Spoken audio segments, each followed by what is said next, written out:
Welcome back to another episode of We Don't Know What to Watch, the podcast where two guys watch random movies and talk about them. And with me, as always, is the amazing, the incredible, the slick, and but not smarmy, the George Clooney to my Matt Damon, Kyle Mulford, and I'm Noah Saturn. How you doing, Kyle? I'm ready to rob a casino. Just to talk to your ex-wife? Yes. Today's episode is brought to you by Sir Peter Paul Rubens, because, like his art, our podcasts are priceless. Yes. Also, whenever you say Rubens, I just think of Paul Rubens, who plays Pee Wee Herman. I know. I like the fact that his name is Sir Peter Paul Rubens. Yes. So, speaking of Paul Rubens, what movie did we watch? Not Mystery Men, not Pee Wee. We watched Pee Wee's Big Adventure. No, we watched Headhunters, or as it's called, Joe Nesbo's Headhunters, because Joe Nesbo is a very popular Norwegian author, probably most famous for his Harry Hole mysteries, although the Norwegian pronunciation is Hula, so his Harry Hula series, probably most famous that came out of that was The Snowman, with that Michael Fassbender film that is... He wrote that one? Yeah, he wrote the book, and I did read the book, and I enjoyed it. Okay, I was going to say that I've heard that book is great, and then they just destroyed it for the movie. This movie Headhunters was based on it's a 2011 film, Norwegian film, based on a 2008 Joe Nesbo book. So, directed by Martin Tildum. You may know him as the director of The Imitation Game with Benedict Cumberbatch. Oh, okay, that's cool. So, what's your snowball pitch, if you will? What if there was a guy who worked in the recruitment business who was also an art thief? What happened when he tries to do one last heist and gets way in over his head because he's only 5'6"? I'm going to say right now that I'm going to kind of spoil the fact that I'm going to recommend this movie. So I would like to say, before we get into this, to go watch this film and then come back, because we're going to get into, you can't talk about this movie without getting into spoilers. Otherwise it'll still be like a 2-minute podcast. Yeah. Otherwise it's just saying it's a great solid thriller with some good twists and turns with a fun cast. And the only person I recognized from the cast was Nikolaj Coster-waldau, the Jaime Lannister. Yes. I was going to mention, we got Jaime Lannister here from Game of Thrones. He's the only actor I recognize, and he does a good job. Yeah, so we've got... Oh, by the way, a couple of fun facts about this. This is, according to Wikipedia, so take it with a grain of salt, the highest grossing Norwegian film in history. Cool. Which I can see that, because when this came out, this was very popular, and I remember this coming out and getting high reviews, and I really wanted to see this, and I never got around to it, so I was kind of glad that we spun this last time. Yeah, I've never heard of it. And this was also the first Norwegian film nominated for a BAFTA. That's cool. Yeah, so, we've got... So, this movie follows Roger... I'm just going to say Roger, because they pronounce it a couple different ways in this film, but I'm just going to say Roger. Played by Axel Hennie. I saw that he was in The Martian with Matt Damon. I don't know what he played, but anyway, he's this headhunter for a company, and what he does is he finds people for his company, and then he sneakily finds out about them as he's interviewing them, and then finds out if they're wealthy or not, and he asks questions in a sly way about, do you have a wife, kids, do you have a dog, blah blah blah, do you have any, and then do you notice my artwork up here? And he does this whole spiel about, it's all about reputation, and so then that gets him into this whole art spiel, and then he finds out if they've got valuable art in their house, and then he's got a guy in the security biz who can take down the security of a house, so he goes in and steals their artwork. And there's a lot of kind of black humor in this, and it's kind of a comedy and thriller, even though it's not a laugh out loud comedy, but it's, it opens up with him saying, I've got this huge house and blah blah blah blah blah, and this great wife, and then it cuts to the wife in the shower, and she's this tall, beautiful blonde woman, and he goes, yeah, most people would say I'm overcompensating because I'm 5'6". Yes, and that comes up more than once, and he's 5'6". Yes. so he steals art, and so his wife is actually also um opening up an art gallery at the time. And so he goes to the art gallery, and she introduces him to Jamie Lannister. His name is Klaus Grieve in this. And she introduced him to Klaus, and then we find out that he worked for a competitor of Pathfinder, is what Roger works for. Yes, like this, And or that's his current job. His assignment is to find a new CEO for Pathfinder. for Pathfinder, yeah, and we find out that this Klaus guy worked for a competitor called HOTE or HOTE or something, and but he left that company, and so he's always like, oh, well, let's set up a meeting, and he's like, yeah, let's talk to you because And you're at this also, art Jamie guy. Lannister's character is, I'm just going to call him Jamie because I can't. Yeah. So his character is also like ex-military, and he was an expert at like tracking people down, going after fugitives, bad guys, that sort of thing, in his military career. Oh For yeah, this, and they developed, his old company developed some sort of tracking device that was like microscopic, and it was sticky, so like it was really hard to wash out, and the only way to like block the signal was like with mud or something else, which comes into play later, which is really yes, gross. But yeah, so like this whole thing turns into like this. Roger finds out that from his wife that, oh yeah, Klaus was Jamie Jamie Klaus was talking about this Rubin painting that he has, and it's worth like upward of $100 million.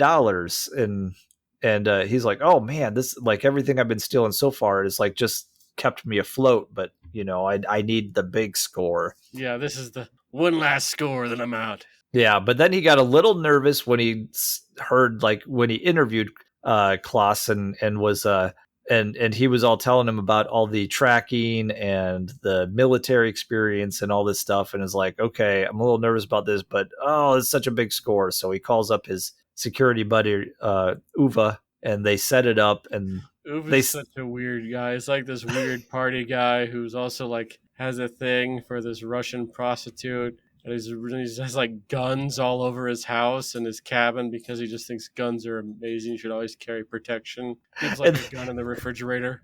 and then he films the woman like strip teasing for him, and he's got the camera pointed just at where she's going to strip, but like not on the bed, so no one has to, so he doesn't get on camera naked. So Then of course broadcast it to his friends at the security company. yeah, so but yeah, there's this whole thing where they steal they steal the painting, and then something goes wrong, and then And that's when I Uva. would argue that the plot starts. Yeah, yes. And it's just like constantly twist after twist after twist, because when it comes down to it, overall in this movie, him being an art thief is just a MacGuffin.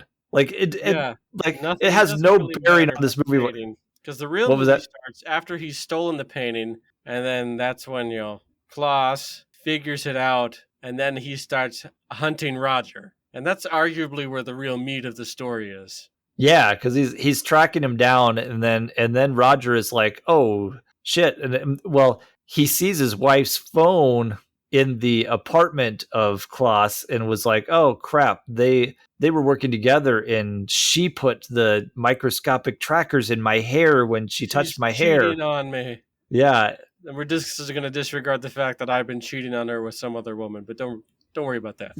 yeah, exactly.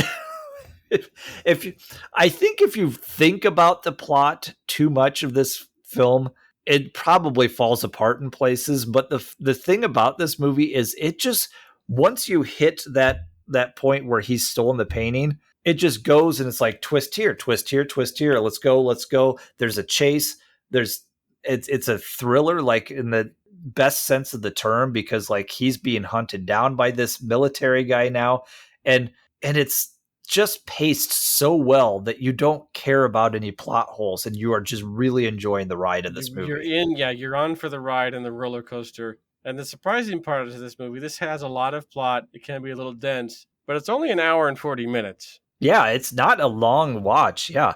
And then so you get to this point where he's like, oh, my wife's been cheating on me. So then this is important. During the interview with Klaus, the second interview, he goes, yep, you're not going to get the job, because he's all bitter that he thinks that he's been sleeping with his wife. And so he's like, you're not going to get the job. And so then that's when, and then after that happens, you think it's unrelated that Klaus is like going after him, but you get to you get through all of this stuff, and there's a great scene where the police think that Roger is someone else, and they arrest him for the murder of an old guy in a cabin somewhere, and then they stop a truck that was stolen. The police do when he's being taken to the police station, and then the truck happens to have Klaus in it, and he rams the police car off a cliff.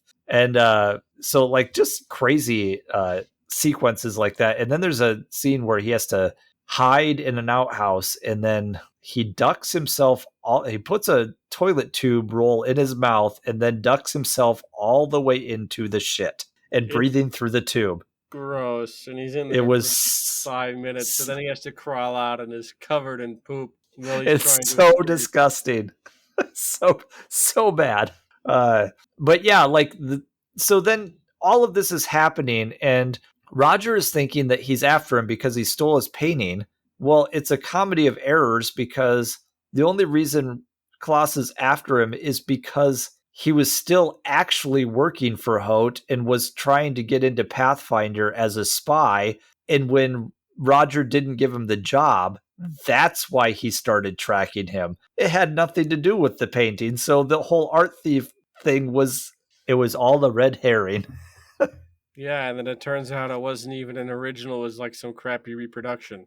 Yeah.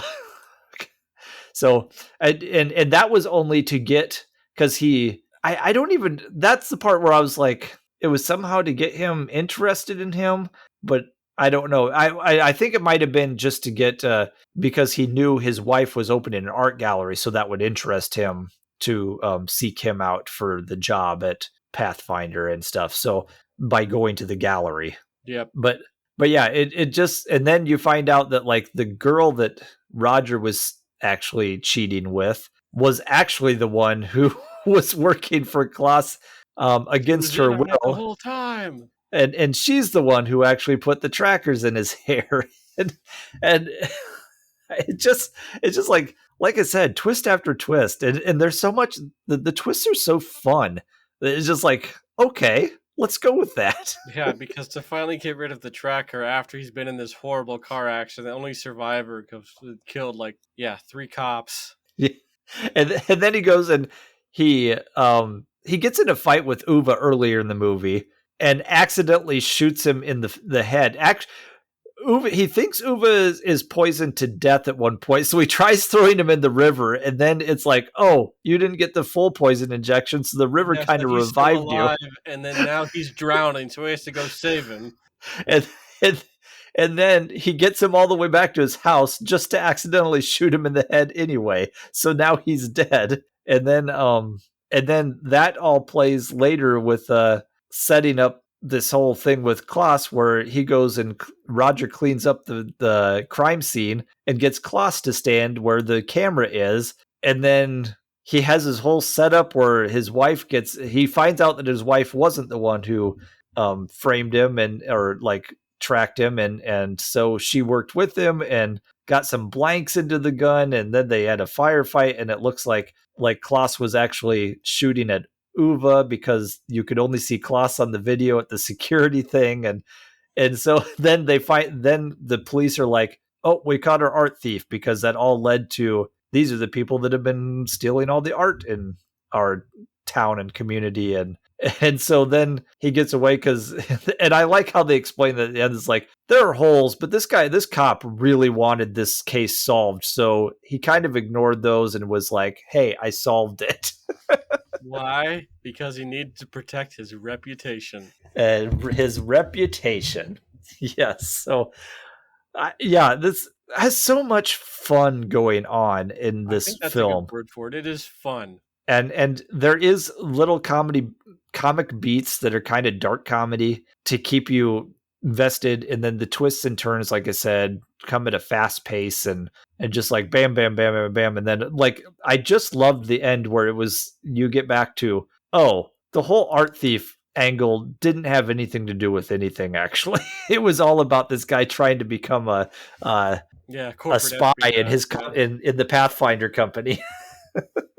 So yeah, this was a lot of fun. I think one of my favorite scenes was the scene where they get pushed off the cliff in the cop car because he's sitting in between these giant, like Two very really large fat, cops. very large twin cops. And I was seeing that somewhere it was like it was really hard to cast it because they needed to be very large and they needed to be twins. Hmm. So they had trouble casting that role. But he's stuck in between them, so he can't get out of the car. And yeah, and then one cop gets his face bashed in, so then he changes clothes with him and changes his identity. And that's the other thing is like the identity of people switches. Like, oh, we think you're this killer, and then at the end he's like, oh, I framed them to look like they were the art thieves, and then this and this, and it's a lot of fun. Also, after he shaved his head, he looked like Jeffrey Combs. I can see that a little. Yeah, so I called him like Nordic Jeffrey Combs. Nice. Oh, one other thing that I saw was this movie ties into another movie we did a podcast on, The Girl with the Dragon Tattoo, because they ran out of money. The budget, they ran out of money, so they couldn't do any aerial shots that they wanted. So they recycled aerial shots from the Swedish film Girl with the Dragon Tattoo, and they just digitally replaced the car when they're like following the car along the road. Hey, whatever works. So you can go back and listen to our podcast on Girl with the Dragon Tattoo. I don't know if there's much else to say about this movie. If you got anything else. Yeah, Headhunters. It's a very solid thriller. Yeah, it's definitely a good. I was surprised of how I'm glad that they were able to pack a lot of movie into a shorter runtime because after those watching, especially after like the Batman 2 hours and 56 minutes, you're like, I miss movies that were under 2 hours, and it's good to see that this one is still great. Yes. So I think we can safely say that we can go into, first of all, let's go into Chekhov's Chekhov, because this one has quite a bit. This one has the Chekhov's camera in the bedroom. Chekhov's gun in the refrigerator. Yeah. Well, I was going to just say Chekhov's gun within reach. Yeah, that's true. It's like, I've got a gun within reach anywhere I go in this house. I'm like, boy, don't want to go into that house. Yeah, that's for sure. Then we have Chekhov's reputation. Mm-hmm.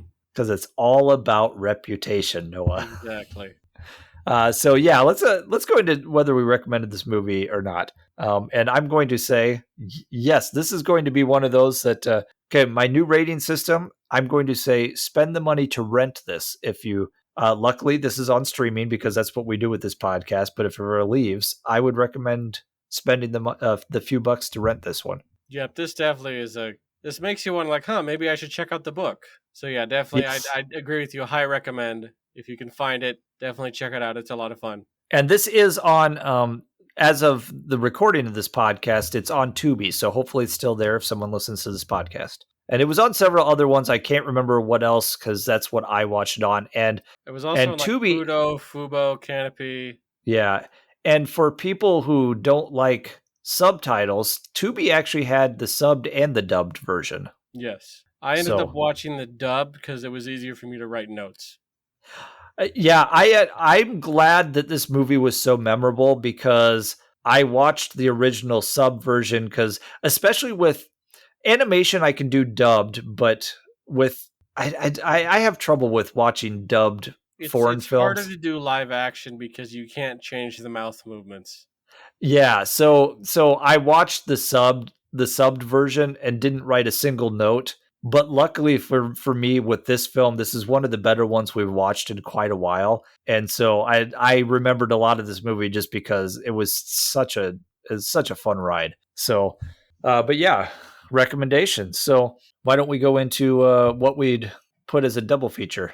Yeah, so I guess I'll go first. Yeah, I always do like the heist films and those type chase films where they always have one card up the sleeve that they don't reveal until the end. It's always very satisfying. I think I'd recommend, if I'm going to go with Soderbergh, instead of going with Ocean's 11, I think I'll go with his more recent heists, kind of Southern Fried heist film, Logan Lucky. Oh, I like that. That's fun. Okay, I'm going to do something I haven't done before, but hey, it's our podcast. We can do what we want. Since even though the art thief angle of this was kind of a red herring in this movie, I'm going to recommend that you watch the 4, 5, or 6 episodes of Psych that Carrie Elway is in, because he plays an art thief named Devereaux, and those episodes are so much fun. And I recommend Psych in general, but like if you've never watched the show, still just watch the episodes with Carrie. Is it Elwes or Elway? I think it's Elwes. I don't know. Carrie Elwes. Yeah, he plays this fantastic character named Devereaux, who's an art thief and just a cat burglar in general. And those episodes are a lot of fun, and he's a lot of fun in that show. So go from the kind of dark humor of this one to kind of the lighthearted, fun humor with little twists in it with Psych. Yeah, that's a good one. So and now we have to move on, Kyle. What are we gonna watch next? Do we have to spin the wheel? We need to spin the wheel. Let me get to the wheel. Oh boy, I found the wheel. I found the wheel. Man, it's huge. All right, here we go. Spin it. Right, I'm gonna pull the lever. Ugh, there we go.